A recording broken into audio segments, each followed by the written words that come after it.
12 बजे तक कोई अधिकारी यहाँ उपस्थित नहीं है, कोई किसानों की बात सुनना नहीं चाहता और ये मैं मुख्यमंत्री जी को लिख के भेजूंगी। मंत्री जी बहुत नाराज हैं। नाराजगी क्यों है? क्योंकि अधिकारी नहीं आए और वो बैठकर इंतजार करती रही। जी हाँ, ये वीडियो सोशल मीडिया पर खूब वायरल है और ये वीडियो है उत्तर प्रदेश में कैबिनेट मंत्री, बाल विकास मामलों की मंत्री बेबी रानी मौर्य की। बेबी रानी मौर्य आगरा गई थी, जहां पर उन्हें एक मीटिंग करनी थी। किसानों का मामला था, किसान पहुंच गए। खुद मंत्री लखनऊ से चलकर आगरा पहुंच गई, लेकिन नहीं आए तो अधिकारी, आईएएस अधिकारी कहिए या प्रशासनिक अधिकारी कहिए, वो नहीं आए तो मंत्री जी को गुस्सा आ गया। उन्होंने कहा कि अगर 12 बजे तक ये अधिकारी मुझसे मिलने नहीं आए तो मैं शिकायत करूंगी मुख्यमंत्री योगी आदित्यनाथ से। 12 बजे तक कोई अधिकारी यहाँ उपस्थित नहीं है, कोई किसानों की बात सुनना नहीं चाहता और ये मैं मुख्यमंत्री जी को लिख के भेजूंगी। दरअसल मामला किसानों और अधिकारियों के बीच का था। किसान लंबे समय से नाराज चल रहे थे अधिकारियों से। उनका यह आरोप है कि जो अधिकारी हैं वो बहुत घपले कर रहे हैं, खासकर डीएपी को लेकर, और ऐसे में मंत्री जी दोनों को बुलाकर बात करना चाह रही थी। किसान भवन में मीटिंग थी, किसान भी पहुंचे हुए थे।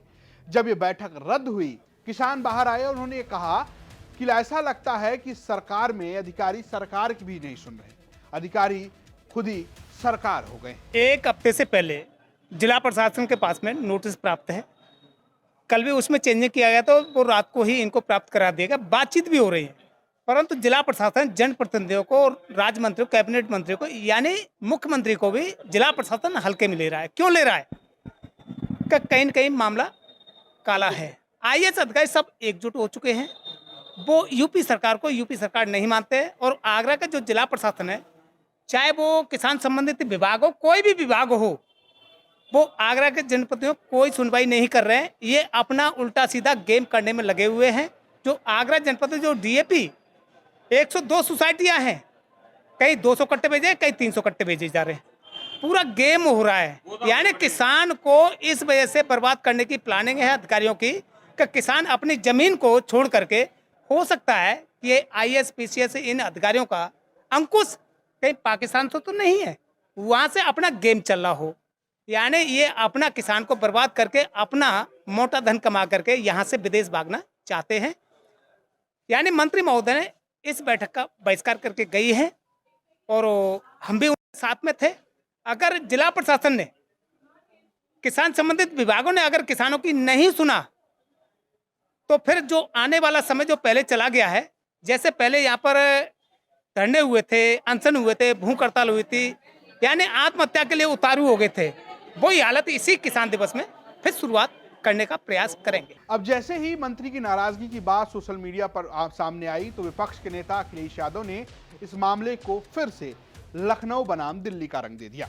अखिलेश यादव ने एक्स पर पोस्ट करते हुए लिखा, सुनने में आया है कि भूतपूर्व राज्यपाल और वर्तमान कैबिनेट मंत्री महोदया जी के बुलाने के बावजूद भी आगरा में अधिकारी किसानों की सुनवाई से दूर रहे।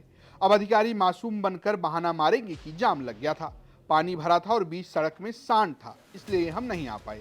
भाजपा डिमोशन के बाद भी डिमोशन करने का मौका नहीं चूकती। अधिकारी किसके इशारे पर कैबिनेट मंत्री जी की अवमानना, उपेक्षा और अपमान करने का साहस कर रहे हैं, ये गहरी खोजबीन का विषय है।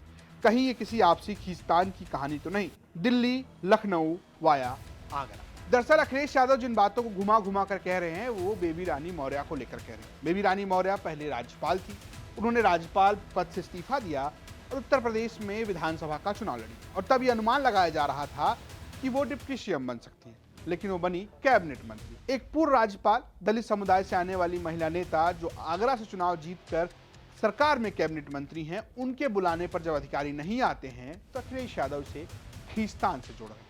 हालांकि इस पूरे विवाद पर अभी तक अधिकारियों की तरफ से कोई अपनी प्रतिक्रिया सामने नहीं आई है, लेकिन ये पहला मामला नहीं है जिसमें इस तरीके की बात सामने आई हो, जहां पर कोई मंत्री नाराज हो, जहां कोई विधायक अधिकारियों से नाराज हो। एक लंबी फहरिस्त है। अब वो चाहे आप बात संजय निषाद की कर लीजिए, आप बात चाहे आशीष पटेल की कर लीजिए, हालांकि गठबंधन के साथी हैं, लेकिन हालांकि अगर आप भारतीय जनता पार्टी की बात करेंगे तो नर्द किशोर गुर्जर से लेकर नंद कुमार नंदी तक एक लंबी लाइन है जो लगातार अधिकारियों पर इसी तरीके का आरोप लगाते रहे। स्टोरी भेजी थी आगरा से हमारे सहयोगी अरविंद शर्मा ने। देखते रहिए यूपी तक। नमस्कार। हमें तो ताजुब होता है शादी होती है तो 7 फेरे लिए जाते हैं, 7 वचन बंधाए जाते हैं कि हम पत्नी की रक्षा करेंगे, पति की ये करेंगे वो करेंगे। अभी एक मौलाना ने बोल दिया पत्नी के खिलाफ, हम उसकी निंदा करते हैं उस मौलाना के, ऐसा नहीं बोलना चाहिए उसको, उसके खिलाफ कार्रवाई होनी चाहिए। लेकिन पति धर्म नहीं निभा पा रहे हैं अखिलेश जी। सबसे पहले उनको खड़ा होकर बोलना चाहिए था, खबरदार मौलाना। क्यों नहीं बोल रहे हैं वो? वोट का धर्म निभा रहे हैं। कहीं बोल दे मौलाना के खिलाफ, कहीं मियां भाई लोग नाराज ना हो जाए। आपको लग नहीं रहा है कि आपका गठबंधन बीजेपी उसमें पीछे छूटते जा रहे हैं, और जो पीडीए है जिसको पिछड़ा दलित, ये अब बड़ी तादाद में उस गठबंधन के साथ जा खड़ा हुआ है, और इसका सीधा प्रमाण है 2024 का पार्लियामेंट देख लीजिए। ठीक बात है, आप ये देख लीजिए। पीडीए का पहले तो सही फार्मूला वो बता दें। पहला बात कि इसमें पिछड़ा दलित अल्पसंख्यक है कि पिछड़ा दलित अल्पसंख्यक को छोड़ करके अगड़ा है, पहले तो वो तय कर लें कि किसको उसमें रखे हैं। अभी वो यही नहीं तय कर पा रहे हैं।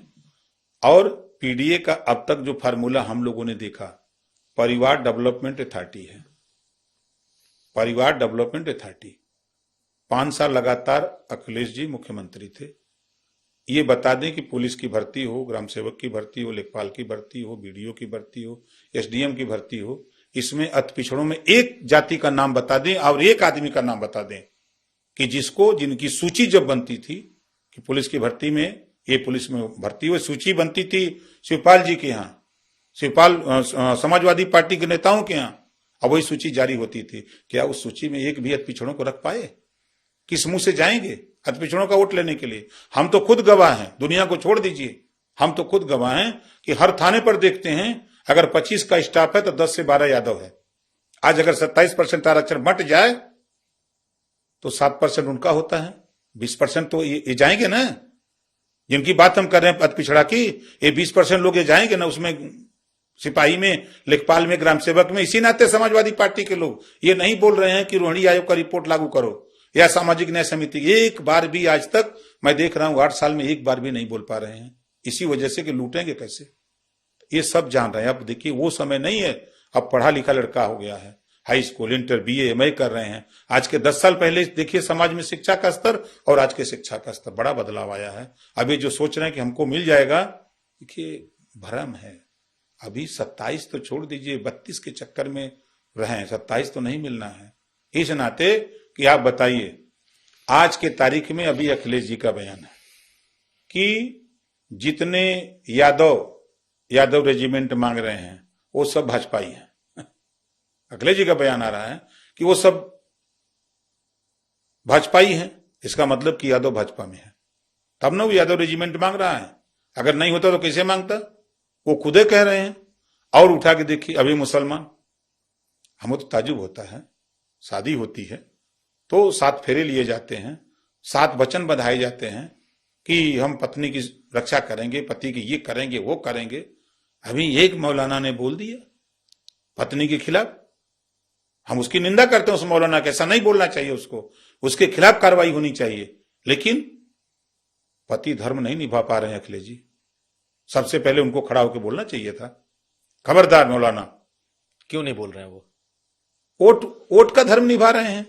कहीं बोल दे मौलाना के खिलाफ, कहीं मियां भाई लोग नाराज ना हो जाए। उनके पार्टी के लोगों ने तो पीट दिया मौलाना को। अच्छा, ये धर्म है?